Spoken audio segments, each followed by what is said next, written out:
साथियों, मेरे YouTube channel में आपका स्वागत है। आज हम हिंदी व्याकरण के अंतर्गत स्वर संधि और उसके भेदों की पहचान पर बातचीत करेंगे। तो आइए सबसे पहले देखते हैं कि संधि क्या है, संधि किसे कहते हैं। संधि शब्द का अर्थ है मेल। दो निकटवर्ती वर्णों के परस्पर मेल से जो विकार यानी परिवर्तन होता है वह संधि कहलाता है। जैसे सम प्लस तोष, संतोष। देव प्लस इंद्र, देवेंद्र। भानु प्लस उदय, भानुदय। संधि के यदि हम भेदों की बात करें तो संधि के 3 भेद होते हैं: स्वर संधि, व्यंजन संधि और विसर्ग संधि। सबसे पहले हम बात करेंगे स्वर संधि पे। स्वर संधि जो होती है वह क्या होती है? दो स्वरों के मेल से होने वाले विकार यानी परिवर्तन को स्वर संधि कहते हैं। जैसे विद्या धन आलय, विद्यालय। स्वर संधि के 5 भेद होते हैं जिन पर हम बातचीत करेंगे। इसके भेदों में दीर्घ संधि, गुण संधि, वृद्धि संधि, यण संधि और अयादि संधि होती है। तो आइए सबसे पहले देखते हैं कि दीर्घ संधि क्या होती है। दीर्घ संधि किसे कहते हैं? अक सवर्णे दीर्घ है, अर्थात अक प्रत्याहार के बाद उसका सवर्ण आए तो दोनों मिलकर दीर्घ बन जाते हैं। हर्ष या दीर्घ छोटा अ, छोटी ई, छोटा ऊ के साथ बाद में यदि हर्ष या दीर्घ छोटा आ, छोटी ई, छोटा ऊ या बड़ा आ आए तो दोनों मिलकर दीर्घ अर्थात बड़ा आ, बड़ी ई और बड़ा ऊ हो जाते हैं। जैसे छोटा आ प्लस छोटा आ, जब दोनों ध्वनियाँ हर्ष होंगी तो वो मिलकर दीर्घ हो जाएंगी अर्थात बड़ी हो जाएंगी। छोटे आ की ध्वनि के बाद आपका बड़ा आ हो जाएगा। जैसे धर्म प्लस अर्थ। ये मैं आपको बता दूं कि जितने भी व्यंजन होते हैं उनके अंदर स्वर ध्वनि जो है अ छिपी हुई होती है, बिना उसके वो अपूर्ण होते हैं। जैसे अगर कोई भी शब्द आप बोल के देखते हैं तो उसमें से आपको अ की आवाज़ आती है। अब जैसे हम यहाँ बात कर रहे हैं धर्म की, धर्म, तो माँ जो है माँ के अंदर अ की आवाज़ है, आ की ध्वनि है। तो जब हम धर्मार्थ का विच्छेद करते हैं, उसके 2 टुकड़े करते हैं, धर्म प्लस अर्थ, तो धर्म के बाद आ की ध्वनि आ रही है और अर्थ में तो है ही पहली जो ध्वनि है अर्थ में आ की। तो इस प्रकार से छोटा आ धर्म के अंत में छोटा आ और अर्थ के प्रारंभ में छोटा आ, तो दोनों में छोटा आ है। तो आ प्लस आ इज इक्वल टू बड़ा आ, अर्थात धर्म प्लस अर्थ बराबर धर्मार्थ। इसी प्रकार से अन्य उदाहरण यदि आप देखते हैं तो हिम, हिम में छोटा आ रहा है प्लस आलय, आलय में बड़ा आ रहा है, तो हिम प्लस आलय इज इक्वल टू हिम आलय। बड़ा आ और छोटा आ आएगा तो भी बड़ा आ हो जाएगा। विद्या प्लस अर्थी बराबर विद्यार्थी, विद्या प्लस आलय बराबर विद्यालय।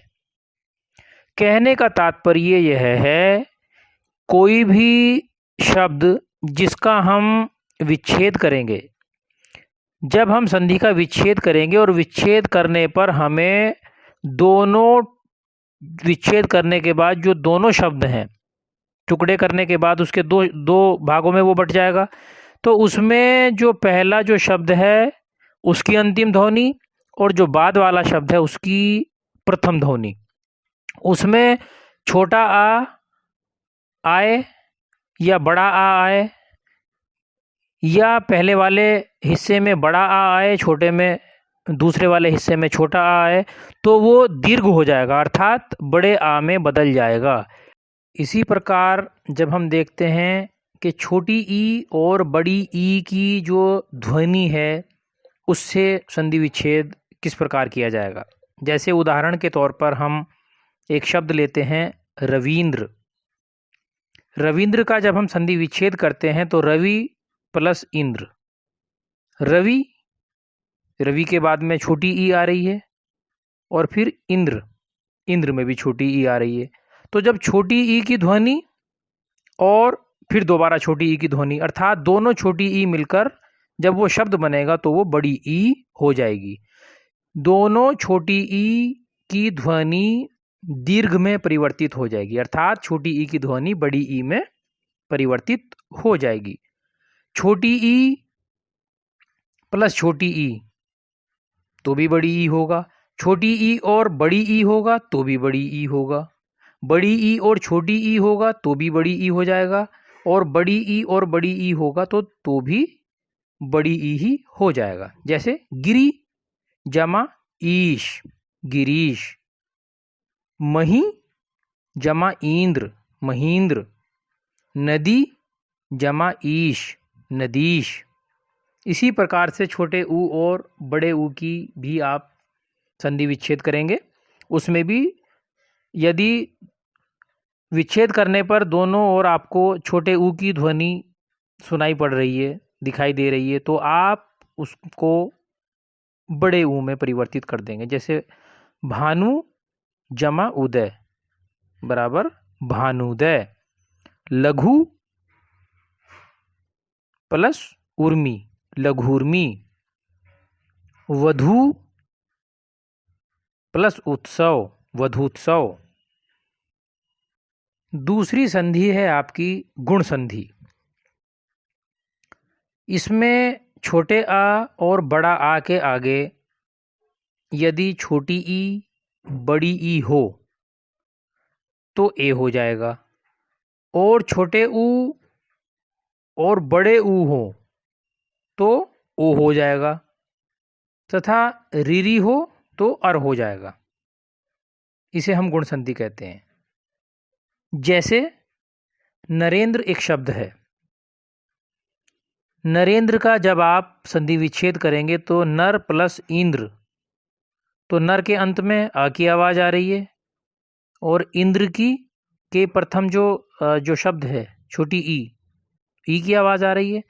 तो ई की जो आवाज़ है जब वो आ के साथ मिलेगी, अर्थात आ प्लस ई बराबर ए हो जाएगा। छोटे आ के साथ बड़ी ई की ध्वनि आएगी तो भी ए हो जाएगा। बड़ा आ के साथ छोटी ई की ध्वनि आएगी तो भी ए हो जाएगा। जैसे नर प्लस इंद्र नरेंद्र, नर प्लस ईश नरेश, महा प्लस इंद्र महेंद्र। इसी प्रकार से छोटे ऊ के साथ छोटा ऊ प्लस छोटे ऊ के साथ जब आ की ध्वनि आएगी, अर्थात आ प्लस छोटा ऊ, तो ओ में परिवर्तित हो जाएगी। या बड़ा आ के साथ ऊ की ध्वनि आएगी तो भी बड़े ओ में हो जाएगी, और छोटा आ प्लस बड़ा ऊ वो भी ओ की ध्वनि में परिवर्तित हो जाएगा। जैसे ज्ञान प्लस उपदेश ज्ञानोपदेश, महा प्लस उत्सव महोत्सव, जल प्लस उर्मी जलोर्मी। और इसके अतिरिक्त जब आ के साथ रीरी की ध्वनि हो जाएगी, या उसमें चाहे छोटा आ हो या बड़ा आ हो, दोनों के साथ जब रीरी की ध्वनि आएगी तो वो अर हो जाएगा। जैसे देव प्लस ऋषि देवर्षि, महा प्लस ऋषि महर्षि। इसके बाद आपका जो इसका तीसरा भेद है वो है वृद्धि संधि। छोटा आ बड़ा आ का ए ऐ से मेल होने पर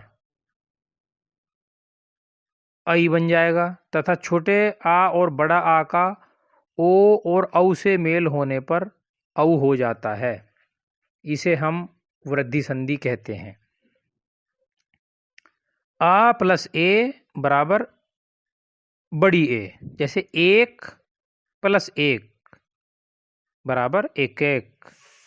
मत प्लस 1 के मतैक्य। सदा प्लस एव सदैव। महा प्लस ऐश्वर्य महेश्वर्य। यहाँ आप देख रहे हैं कि छोटे आ और बड़ा आ का जब छोटी ए और बड़ी ए से मेल हो रहा है तो उसमें बड़ी ए बन जाएगी, और छोटे आ और बड़ा आ का जब ओ और औ से मिलन हो रहा है तो औ बन जाएगा। ऐसे ही आप देखेंगे कि वन प्लस औषधि वनौषधि, महा प्लस औषधि महौषधि, परम प्लस औषध परमौषध, या महा प्लस औषध महौषध। इसमें आपकी वृद्धि संधि होगी। चौथे नंबर पर आपकी यण संधि आती है, जो स्वर संधि का चौथा भेद है। छोटी ई बड़ी ई के आगे कोई विजातीय अर्थात असमान स्वर होने पर छोटी ई और बड़ी ई का य हो जाता है, और छोटे ऊ और बड़े ऊ के आगे किसी असमान स्वर के आने पर वा हो जाता है, और रीरी के आगे जब कोई विजातीय स्वर आता है, कोई असमान स्वर आता है, तो उसका रा हो जाता है। इसे हम यण संधि कहते हैं। उदाहरण देखते हैं। यदि प्लस अपि यद्यपि। आप देख रहे हैं कि छोटी ई के साथ अ की ध्वनि आ रही है तो वो या में परिवर्तित हो रही है। इसी प्रकार इत्यादि, इति प्लस आदि इत्यादि। सु प्लस आगत स्वागत।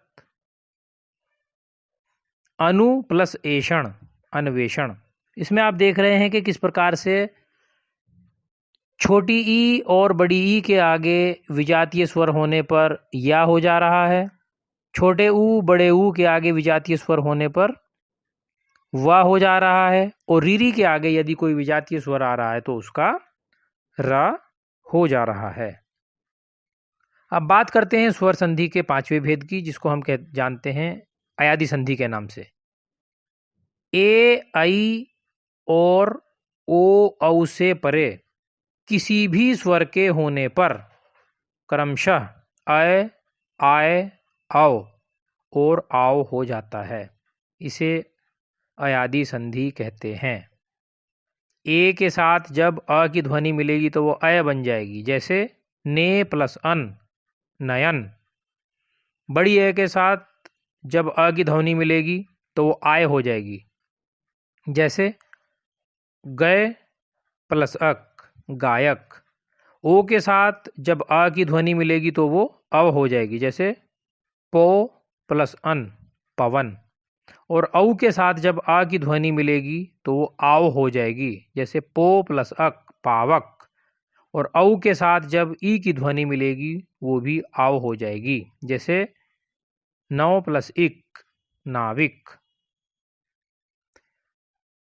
साथियों, इसमें कभी कभी आपसे यह भी पूछ लिया जाता है कि जैसे मान लीजिए आपको बहुत सारे शब्द दे दिए और ये पूछा गया आपसे कि इन शब्दों को छांटकर बताइए कि किस शब्द में कौन सी संधि है, अर्थात संधि का नाम पूछ लिया, संधि का भेद पूछ लिया कि कौन सी संधि है। तो ऐसे में आपके लिए पहचान करना थोड़ा सा मुश्किल हो जाता है। तो दिए गए शब्दों में से संधि का भेद पहचानने के लिए मैं आपको एक तरीका बता रहा हूं कि किस प्रकार से आपको जो है जब आपसे पूछा जाएगा तो आप उसको छांटकर उसकी पहचान करके उस संधि का भेद लिख सकते हैं। तो पहचान की जब हम बात करते हैं तो सबसे पहले हम दीर्घ संधि की बात करेंगे। मैंने आपको बताया कि दीर्घ का अर्थ होता है बड़ा। किसी शब्द में दीर्घ स्वर संधि को कैसे पहचानें? पहचान होगी उसकी बड़ी ई की मात्रा, बड़ी मात्रा हो, अर्थात चाहे वो बड़ा आ हो, बड़ा ऊ हो या बड़ी ई हो, वहाँ पर आपका दीर्घ संधि होगी। जैसे नवागत, भानुदय, परीक्षा, मुनींद्र, आप देख रहे हैं इन सब पर बड़ी ई की मात्रा है। नवागत बड़े आ की मात्रा, भानुदय बड़े ऊ की मात्रा, परीक्षा बड़ी ई की मात्रा, मुनींद्र बड़ी ई की मात्रा। तो यहाँ पर जो ये शब्द हैं इनमें दीर्घ संधि है। गुण संधि की पहचान की बात करें तो किसी भी शब्द में बड़ी ए और ओ की मात्रा हो, वहाँ गुण संधि होगी। जैसे वीरोदय, परमेश्वर, महोदय, आप देख रहे हैं कि ओ की मात्रा है और ऐ की मात्रा है। वृद्धि संधि की बात करें तो ऐसे में ऐ या फिर औ की जो मात्रा होती है वहां पर वृद्धि संधि होगी। जैसे सदैव, एक एक, वनौषधि, सदैव में भी ऐ की मात्रा, एक एक ऐ की मात्रा, वनौषधि औ की मात्रा। और यण संधि में जिस शब्द में या व रा के पहले आधा शब्द आए वहां यण संधि होती है, अर्थात या व रा के पहले आपको आधा शब्द देखने को मिलेगा। जैसे इत्यादि, इसमें या के पहले आधा ता आ रहा है। प्रत्येक, या के पहले आधा ता। स्वागत, वा के पहले आधा सा। तो यहाँ पर आपकी यण संधि होगी। और अंतिम जो है आपकी अयादि संधि है, जिस शब्द के उच्चारण में अ, आए, औ, आओ, ए, ओ, ऐ और औ की मात्रा इसमें नहीं होगी। कहने का मतलब ये है वो शब्द जिनके उच्चारण में अ, आए, औ, आओ इत्यादि आए वहां पर अयादि संधि होगी। जैसे शयन, गायक, नायिका, पावक। तो ये हमने आज संधि और उसके भेदों पर बातचीत की और किस प्रकार से हम संधि को पहचान सकते हैं उस पर बात की। यदि आपको विषय पसंद आए तो आप चैनल को लाइक, शेयर और सब्सक्राइब ज़रूर करें। धन्यवाद।